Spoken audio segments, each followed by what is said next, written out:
El pronombre personal kayo. El pronombre kayo en Filipino puede significar usted, formal y singular, o ustedes, plural. La diferencia depende del contexto y del tono de la conversación. Primero, kayo como usted, formal y singular. En Filipino, el respeto es fundamental en el lenguaje. Cuando se habla con personas mayores, figuras de autoridad, clientes o cualquier persona a la que se desee mostrar respeto, se usa kayo en lugar de ikaw o tú. Algunos ejemplos de kayo como usted. Repite conmigo. Kayo po ba ang doktor? Kayo po ba ang doktor? Kayo po ba ang tumawag sa akin? Kayo po ba ang tumawag sa akin? Saan po kayo nakatira? Saan po kayo nakatira? Kayo po ang aming inspirasyon. Kayo po ang aming inspirasyon. Ten en cuenta que la partícula po se usa para hacer la frase aún más respetuosa. Y kayo reemplaza a ikaw cuando se habla con respeto.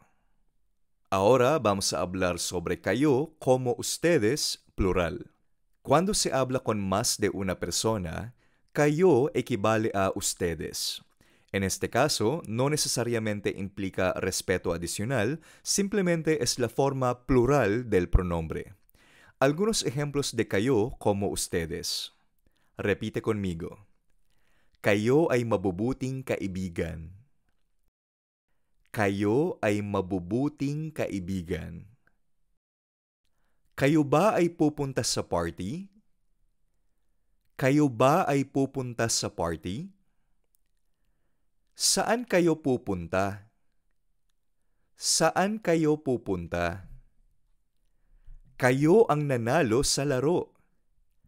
Kayo ang nanalo sa laro. La diferencia clave entre kayo e ikaw. El pronombre kayo es formal, singular o plural ustedes. Por ejemplo, kayo po ba ang may-ari? Kayo po ba ang may-ari? Kayo ay mababait. Kayo ay mababait. Por otro lado, ikaw es informal y singular. Por ejemplo, ikaw ang pinakamatalino. Ikaw ang pinakamatalino. Una vez más, la regla práctica es que si hablas con una sola persona con respeto, usa kayo, como usted. Si hablas con varias personas, usa kayo, como ustedes. Y si hablas con una sola persona de manera informal, usa ikaw, o tú o vos. Algunos ejemplos comparativos de kayo e ikaw. Informal, amigo cercano o familiar. Ikaw ba ang tumawag? Ikaw ba ang tumawag? Segundo, formal, persona mayor o jefe. Kayo po ba ang tumawag? Kayo po ba ang tumawag? Dirigido a un grupo. Kayo ba ang tumawag?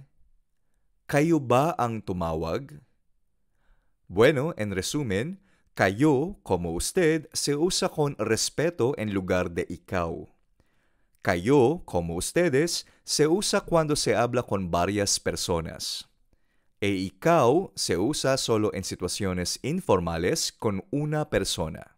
Espero que esta explicación te ayude a usar kayo correctamente en diferentes contextos.